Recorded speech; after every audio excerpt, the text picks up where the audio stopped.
ఓం శ్రీ విద్యాం జగతాం ధాత్రీం సర్గస్థితిలయేశ్వరీం నమామి లలితాం నిత్యాం మహాత్రిపురసుందరీం. ఓం శ్రీ మాత్రే నమః. ఓం శ్రీ లలితాంబికాయై నమః. అమృతాత్మ స్వరూపులైన మీ అందరికీ మీ తల్లి అవ్యాజ్యమైనటువంటి మాతృప్రేమను అందిస్తూ శ్రీ లలితాంబిక రహస్యనామ సహస్రాలలో రక్తవర్ణ అన్నటువంటి నామం 4 బీజమంత్రాలు కలిగినటువంటిది. రక్తవర్ణ అనగా రక్తము వలె ఎర్రని వర్ణం కలిగినటువంటిది అన్నటువంటి అర్థం వస్తున్నది. రక్తవర్ణం చాలా ఎర్రగా ఉంటుంది. ఆ వర్ణం భీతి గొలుపుతుంది. ప్రాతకాల సమయంలో సూర్యభగవానుడు ఎర్రని అరుణరాగరంజితమైనటువంటి ఆ కాంతిని అన్ని సరస్సులలో కలిపివేస్తూ ఎర్రని వర్ణంతో గోచరిస్తుంటాయి నదులన్నీ. శ్రీ లలితా రహస్యనామ స్తోత్రం ప్రారంభంలో ప్రార్థనలో మీరు సింధూరారుణ విగ్రహాం అరుణాం కరుణాతరంగితాక్షిం, ఎర్రని వర్ణంతో ప్రకాశించే తల్లి కరుణాకటాక్ష వీక్షణాలలో కరుణ తరంగితమవుతూ ఉంటుంది. సముద్రాలలో అలలు ఏ విధంగా తరంగితమవుతూ ఆ సముద్రం గట్టుకు వచ్చి అల సముద్రాన్ని భూమిని స్పర్శించి వెళ్ళిపోతుంటుందో అలాగా భక్తుడు అమ్మను ప్రార్థిస్తున్నప్పుడు అమ్మ నేత్రాలలో ఉన్నటువంటి కరుణ, ఆ కరుణాకటాక్ష వీక్షణాలు అనేటువంటి తరంగాలు భక్తుని ముంచెత్తుతూ ఉంటాయి. మన హృదయంలో ఉన్నటువంటి రాజసిక గుణాలను నశింపజేయడం కోసంగా తల్లి అద్భుతమైనటువంటి కుంకుమార్చనతో ప్రీతురాలై అద్భుత సౌభాగ్యాలను ప్రసాదిస్తున్నది. కుంకుమ ఎర్రని వర్ణంతో ఉంటుంది.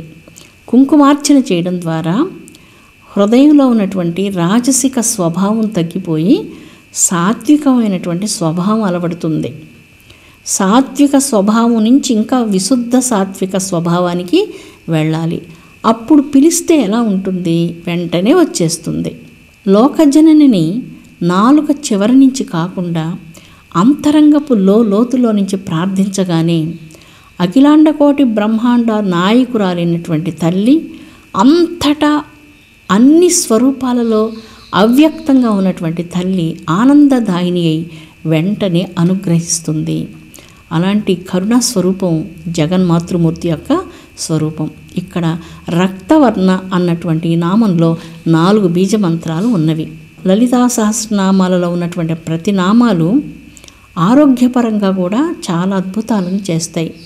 చర్మ వ్యాధులతో బాధపడేటప్పుడు అమ్మవారి మంత్రాలను కొన్ని జపించినప్పుడు చర్మ వ్యాధులు, అనారోగ్యం తగ్గిపోతుంది. రక్తం తగ్గిపోయినప్పుడు దానికి సంబంధించిన మంత్రాలు ఉన్నవి. దీని తర్వాత రాబోయే మంత్రం మాంసనిష్ట. శరీరం బాగా శుష్కించిపోయి శరీరంలో మాంసం లేకుండా ఉండిపోయినప్పుడు, ఎముకలు మాత్రం మిగిలి ఉన్నప్పుడు మాంసనిష్ట మంత్రాన్ని జపించడం చేత మాంసధాతువు యందు ఉన్న తల్లి కనుక మాంసధాతువును వృద్ధి చేస్తుంది.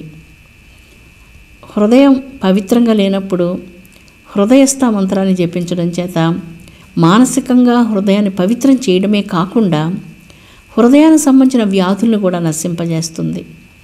తల్లి నశింప చేయలేనటువంటివంటూ ఏముంటాయి? ఏది ఉండదు. ఏదైనా కూడా తల్లి చేయగలదు. శంకరాచార్యులు వారు ఈ విషయాన్ని గుర్తించే ఇలా చేశారు. అసలు సౌందర్యలహరి పారాయణం చేసే భక్తులు మొట్టమొదట ఆ సౌందర్యలహరి పారాయణం కంటే కూడా ముందర వారు పారాయణం చేయవలసినటువంటిది, బాగా అర్థం చేసుకోవలసినటువంటిది శివానందలహరి. జగన్మాతే శివానందలహరి. శివుని యొక్క ఆనంద స్వరూపం జగన్మాత. అందుచేత శంకరాచార్యులు వారు శివానందలహరిని అనుగ్రహించి అందులో ఉన్నటువంటి పరమాద్భుతమైనటువంటి భక్తి తత్వాన్ని భగవత్ హృదయాలకు చాలా చక్కగా లేపనం చేసి వారి అంతరంగాలను జాజ్వల్యమానమైనటువంటి జ్ఞానకాంతులతో నింపివేసి తర్వాత సౌందర్యలహరి పారాయణం చేసేందుకు మంచి అవకాశాన్ని ప్రసాదించారు. ఈ సౌందర్యలహరి పారాయణంలో శంకరాచార్యుల వారికి తెలుసు, అమ్మకు ఏ నామస్మరణం వినపడితే సంతోషం కలుగుతుందో, ఎక్కడ శివనామ సంకీర్తనం జరుగుతుందో తల్లి అక్కడకు పరుగు పరుగున వచ్చేస్తుంది. వెంటనే అక్కడ ఉంటుంది. ఎక్కడ శివాభిషేకం జరుగుతుంటుందో, ఎక్కడ శివ పూజ జరుగుతుంటుందో, ఎక్కడ శివ అన్నటువంటి నామస్మరణం జరుగుతుంటుందో అక్కడ తల్లి ఆసీనురాలై ఉంటుంది. అక్కడ తన అనుగ్రహాన్ని అమృతవర్షంగా కురిపిస్తుంది. శివ శివ అంటారు. శివ అంటే శివుని స్మరిస్తున్నాం, శివ అంటే అమ్మను స్మరిస్తున్నాం. అందుకనే శివ శివ అనగానే అమ్మను స్వామిని ఇద్దరిని స్మరిస్తున్నాం. అందుకే శివ శివ అంటూ ఏదైనా మాట్లాడేటప్పుడు మనం వినకూడని మాటలు విన్నప్పుడు శివ శివ అంటాం. అంటే శివశక్తులిద్దరినీ స్మరిస్తున్నాం. ఇక్కడ ఆదిశంకరాచార్యులు వారు సౌందర్యలహరిలో ప్రప్రథమంలో శంకర భగవానుని కీర్తించారు. శివశక్త్యాయుక్తో యది భవతి శక్తః. మొదట శంకర భగవాను స్మరించి, ఆ శంకర భగవాను హృదయంలో ఉన్నటువంటి శక్తిని స్మరించి ఆ తర్వాత శ్లోకాలు ప్రారంభం చేశారు. శివశక్త్యాయుక్తో యది భవతి శక్తః అంటూ లలితా సహస్రనామంలో శివాయై నమః, శివశక్తైక్య స్వరూపిణ్యై నమః అన్నటువంటి ఈ శివశక్తి శబ్దాన్ని సౌందర్యలహరిలో ప్రప్రథమంగా ఆచార్యులు వారు తీసుకున్నారు. ఎన్నో రకాలైనటువంటి గొప్ప గొప్ప విశేషాలతో ఉన్నటువంటిది ఈ అద్భుతమైన సాహిత్యం. అజరామరమైనటువంటిది సాహిత్యమే ఎంత మాధుర్యంతో, ఎంత శక్తివంతంగా ఉన్నప్పుడు సాక్షాత్తు ఆ భగవత్ పాదార విందాన్ని దర్శిస్తే దైవ సాక్షాత్కారం వల్ల లభ్యమయ్యేటువంటి ఆనందం శాశ్వతానందం. దాని ముందు అన్ని విషయాలు వెలవెలబోతాయి. సూర్యప్రకాశం ముందు ఒక చిన్న అగ్గిపుల్ల వెలిగించి ఆ అగ్గిపుల్లను చూపిస్తుంటే సూర్యప్రకాశం ముందర ఆ అగ్గిపుల్ల ఎలాగ వెలవెలబోతుందో, సమస్త విషయ వ్యామోహాలన్నీ కూడా సూర్యప్రకాశం కంటే కోటి కోటి సూర్యప్రకాశమానమైన లోకజనని పాదార విందాల సన్నిధానంలో కూర్చొని ఈ సహస్రనామాలు పారాయణం చేసేటప్పుడు ప్రపంచ విషయాలను చింతించడం ఎంత అవివేకమో. పూజ మధ్యలో కానీ పారాయణ మధ్యలో కానీ విడిచి ఏదైనా ఎవరితోనో మాట్లాడడం కానీ సైగలు చేయడం కానీ ఇవన్నీ కూడా చెయ్యకూడదునని మనం తెలుసుకోవాలి. ఆ పారాయణం పూర్తయ్యేంత వరకు అమ్మ పాదపద్మాలతో మీ హృదయం అనుసంధానం చెంది ఉండాలి. ఇక్కడ నేను నేను అనేటువంటి రెండు నేనులు ఉన్నాయి. ఒక నేను ఈ శరీరమే నేను అనుకునేటువంటి ఒక అహంకారం. ఇది సాధారణంగా పెద్ద ఈ వ్యాధితో ఈ జగత్తులో అందరూ బాధపడేటువంటి వ్యాధిది. నేను అన్నటువంటి చిన్న పరిధి, ఆ పరిధి చాలా సంకుచితం చేసి అక్కడికి ఆ పరిధి మనల్ని బయటికి వెళ్ళనివ్వకుండా ఆపివేసింది. రెండవ నేను, ఆ నేను అన్నటువంటిది ఆత్మపరంగా ఆధ్యాత్మికమైనటువంటి జ్ఞానం మానవులు వివేకం కలిగించినప్పుడు ఆ రెండవ నేను అన్నటువంటిది నిజమైన నేనుగా ఆ అనుభూతిని పొందుతున్నాడు. ఆ నిజమైనటువంటి నేను ఎక్కడున్నాను అని చూచినప్పుడు ఈ జగత్తులో నేను లేనటువంటి వస్తువు అంటూ ఏదీ లేదు అన్నటువంటి విస్తృత పరిధిలోనికి వెళ్ళిపోతున్నాడు. అక్కడ పరిధి కూడా లేదు. అది చాలా విస్తృతమైనటువంటిది, అనంతమైనటువంటిది, అఖండంగా వ్యాప్తమైనటువంటిది.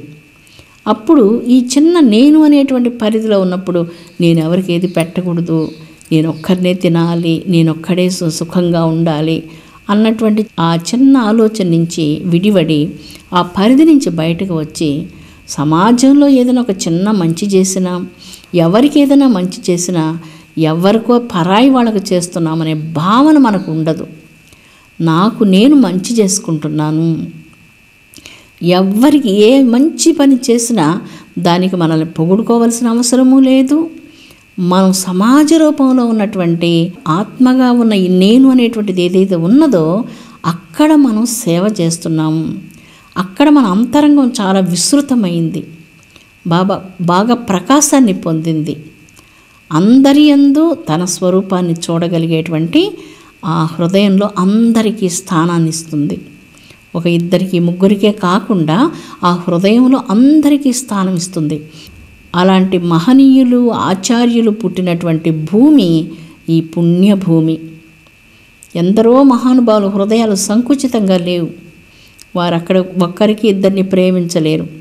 ఈ సమస్త సృష్టి జాతంలో పశుపక్షాదుల్ని, జీవజంతువుల్ని, ప్రకృతిని, భూమిని, పంచభూతాలను, మానవులను అందరినీ ప్రేమిస్తారు. తమ భేదం లేకుండా. ఎందుకు ప్రేమిస్తున్నారంటే నేను అన్నటువంటిది అంతటా ఉన్న నేనుగా దర్శించగలిగేటువంటి ఆ స్థితి యందు. అలాంటి స్థితిని ప్రసాదించినటువంటిది లలితా సహస్రనామం. అలాంటి స్థితి ఎలా వస్తుంది? అమ్మవారి నామాలు భక్తితో మీరు పలకాలి. అలాగ పలికినప్పుడు అమ్మవారు వస్తుంది. ఎలా వస్తుందో దానికి కూడా చక్కని దృష్టాంతం మనం చెప్పుకుందాం. యశోదమ్మ నందవ్రజంలో కృష్ణ భగవానుడు ఎప్పుడు నిద్ర మేల్కొంటాడు అంటూ ఎదురు చూస్తూ ఉంటుందట. ఆవిడ వేకుజామునే నిద్రలేచి వెంటనే కృష్ణ భగవాను యొక్క స్నానానికి, ఉదయకాలపు పలహారానికి అన్ని ఏర్పాట్లు చేసుకొని కృష్ణ భగవాను యొక్క మెలకువ కోసం కూర్చొని ఉంటుంది. అలా ఎదురు చూస్తూ ఉంటుంది. కృష్ణ భగవానుడు నిద్రలేచి స్నానం చేసి పలహారం తీసుకొని స్నేహితులతో వెళ్ళేటప్పుడు బలరాముని పిలిచి ప్రతిరోజు ఇలా చెప్తూ ఉంటుంది యశోదమ్మ. ఏం చెప్తుందంటే, కృష్ణ భగవానుడు జాగ్రత్త, కన్నయ్య చాలా అల్లరివాడు, జాగ్రత్తగా తీసుకుని వెళ్ళాలి, కృష్ణయ్య బాధ్యత నీ చేతిలో పెడుతున్నాను, జాగ్రత్త జాగ్రత్త అంటూ కోటిసార్లు జాగ్రత్తలు చెప్తూ ఉంటుంది. స్నేహితులందరికీ జాగ్రత్తలు చెప్తుంది. కృష్ణుడు జాగ్రత్త, కన్నయ్య జాగ్రత్త, చిన్న కన్నయ్య జాగ్రత్త అంటూ ఈ కన్నయ్య జాగ్రత్తల గురించి చాలాసార్లు యశోదమ్మ చెప్తుంటుంది. అప్పుడు బలరాముడు కొంచెం ప్రాజ్ఞత కలిగినందువలన తన మనస్సులో ఇలాగ తలుచుకుంటాడట, మా అమ్మ యశోద ఎంత అమాయకురాలు, లోకాలన్నిటినీ తన కంటి రెప్పలు దుప్పటిగా కప్పి ఏ భగవంతుడు, ఏ అనంత నేత్రాలు కలిగినటువంటి వాడు, అంతటా చూడగలిగేటువంటి వాడు, అంతటా వినగలిగేవాడు, అంతటా సంచరించగలిగేవాడు, అంతటా తానైనటువంటి వాడు, తాను కానటువంటిది ఇక ఏది లేనటువంటి వాడు, సర్వమునందు వ్యాప్తమైనటువంటి అనంత కోట్ల బ్రహ్మాండాలను పరిపాలించే పరబ్రహ్మం యొక్క రక్షణను గురించి మమ్మలందరినీ రక్షించమంటూ యశోదమ్మ చెప్తూ ఉంది. మా అమ్మ ఎంత అమాయకురాలు అని భావించేవాట. ఆ స్నేహితులందరూ, ఆ కన్నయ్య ఈరోజు మనం ఎక్కడికి వెళ్తాము అంటే, మనం ఈరోజు ఎక్కడికి వెళ్ళడం లేదు, ఎవరైతే నన్ను పిలుస్తారో అక్కడికి వెళ్తున్నాను అని చెప్తాడు. కృష్ణయ్య, నువ్వు చెప్పే మాటలు మాకు ఒక్కటి కూడా అర్థం కాలేదు, ఇప్పుడు మనల్ని ఎవరు పిలవడం లేదు కదా, ఎక్కడికి వెళ్తాము అని స్నేహితులు అడిగినప్పుడు, నన్ను ఎవరు పిలుస్తున్నారో వారి దగ్గరికే నేను వెళ్తాను, ఎక్కడికంటే అక్కడికి వెళ్ళను అని చెప్పేవారు. అనగా భగవంతుడు హృదయస్థుడు. హృదయంలో నుంచి నువ్వు నిజంగా హృదయపూర్వకంగా పిలిచినప్పుడు అక్కడికే భగవంతుడు స్వయంగా వస్తాడు. లలితా సహస్రనామాలు పారాయణం చేస్తున్నప్పుడు వాళ్ళతో మాట్లాడుతూ, వీళ్ళతో మాట్లాడుతూ, ఫోన్లో మాట్లాడుతూ ఇలా చేస్తున్నప్పుడు ఆ పిలుపులు నిజంగా మన హృదయంలోంచి రావటం లేదు. పారాయణం త్వరగా పూర్తి కావాలని చేయడం కాకుండా నిజంగా అమ్మని హృదయపూర్వకంగా, గోపికలు కృష్ణుని ఏ విధంగా పిలిస్తే, ఎవరైతే నన్ను పిలుస్తున్నారో వాళ్ళ పిలుపులు నేను హృదయంలో నుంచి వినగలను కనుక వారింటికి వెళ్తాను అన్నటువంటి దాన్ని కృష్ణ భగవానుడు ఇక్కడ చెప్తున్నారు. ఈ అల్లరి పిల్లలు అదంతా అర్థం చేసుకోగలిగేటువంటి స్థాయిలో లేరు. వారికి కృష్ణ సన్నిధియే చాలు, అదంతా అర్థం చేసుకోవాల్సిన అవసరం కూడా లేదు. అందువల్ల వారందరూ ఎక్కడికి వెళ్తామంటే, ఎవరైతే నన్ను ప్రేమతో పిలుస్తూ ఉంటారో నేను అక్కడికి వెళ్తాను అంటున్నాడు కృష్ణుడు. ఇక్కడ ఎవరైతే భక్తితో, మాతృప్రేమతో అమ్మను పిలుస్తారో అక్కడ అమ్మ ఉంటుంది, మీ హృదయంలోనే ఉంటుంది, ఆత్మస్వరూపిణిగా ఉంటుంది, మీ వాక్కులో ఉంటుంది. వాగ్దాయిని కదా అమ్మ, వేద జిహ్వ కదా అమ్మ, వేదాలకు జిహ్వ తల్లి. వేద జిహ్వ స్వరూపిణి అయినటువంటి తల్లి నీ జిహ్వ మీద నాట్యం చెయ్యాలి అంటే, ఏం మాట్లాడితే నీ జిహ్వ మీద తల్లి నాట్యం చేస్తుందో అది అర్థం చేసుకొని ఎప్పుడు కూడా అపశబ్దాలు మాట్లాడకుండా, అంటే మాట్లాడకూడనటువంటి మాటలు, కర్కశమైన మాటలు, కొన్నిసార్లు కొంతమంది మాట్లాడుతుంటారు, చాలా చాలా కఠినంగా ఉంటుంది ముఖం అంతా, మాట కూడా చాలా చాలా కఠినంగా ఉంటుంది. ఆ సాన్నిధ్యంలో కూడా మనం ఒక క్షణం కూడా ఉండలేమనిపిస్తుంది. ఎక్కడైతే చల్లగా మాట్లాడుతుంటారో, ప్రేమిస్తూ ఉంటారో అక్కడికి వెళ్ళాలనిపిస్తుంది మనకి కదా.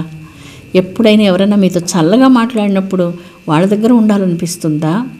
కర్కశమైనటువంటి ముఖం పెట్టుకొని చాలా కఠినంగా శాపనార్థాలు మాట్లాడుతుంటే అక్కడికి ఎలా వెళ్ళగలవు?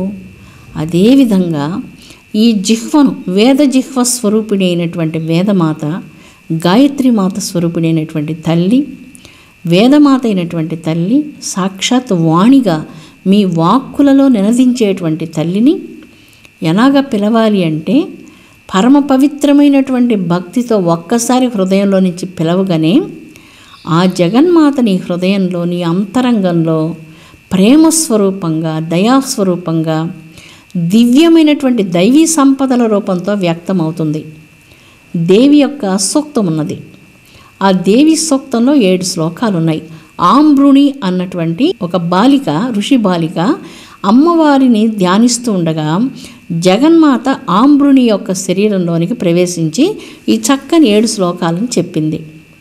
ఈ శ్లోకాల్లో చెప్తుంది తల్లి, నాకు ఎవరి మీదైతే ప్రీతి కలుగుతుందో వాళ్ళను నేను ఋషినిగా చేస్తున్నాను. సుమేధాం, మేధస్సు కలిగినటువంటి జ్ఞానిగా, ఋషిగా, ఆత్మవంతుడిగా, బ్రహ్మవంతుడిగా తీర్చిదిద్దుతాను అంటుంది.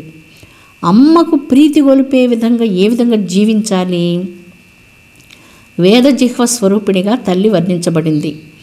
వేదజిహ్వ స్వరూపిణి అయినటువంటి తల్లిని కీర్తించేటప్పుడు లలితా సహస్రనామాలు పారాయణం చేసినటువంటి నాలుకతో ఏం మాట్లాడాలో నేను మీకు చెప్పాలన్నా అవసరం లేదు, మీకు తెలుసు.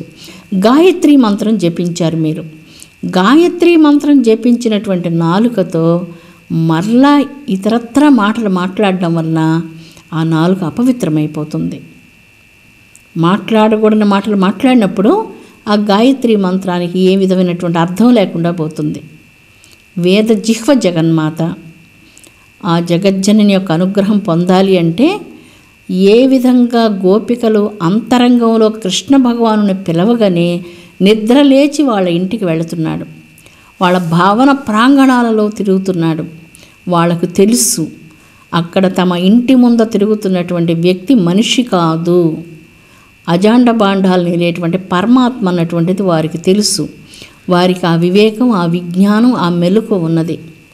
అమృతాత్మ స్వరూపులారా, అలాంటి విజ్ఞానాన్ని, అలాంటి వివేకాన్ని, అలాంటి దివ్య చక్షువుని, అలాంటి పవిత్ర అంతరంగాన్ని, అలాంటి పవిత్రమైన జిహ్వను తల్లి మనకు ప్రసాదించునుగాక. పవిత్రాతి పవిత్రమైనటువంటి జీవితం మనం గడపాలి. మన హృదయాన్ని అమ్మ పాదార విందాలకు మయంగా చేసి ఈ సమస్తమైనటువంటి జగత్తునంతటిని జగన్మాత మయంగా వీక్షిస్తూ ధన్యజీవులు కావాలని నేను మీ కన్నతల్లిగా హృదయపూర్వకంగా కోరుకుంటున్నాను. స్వస్తి. ఓం శా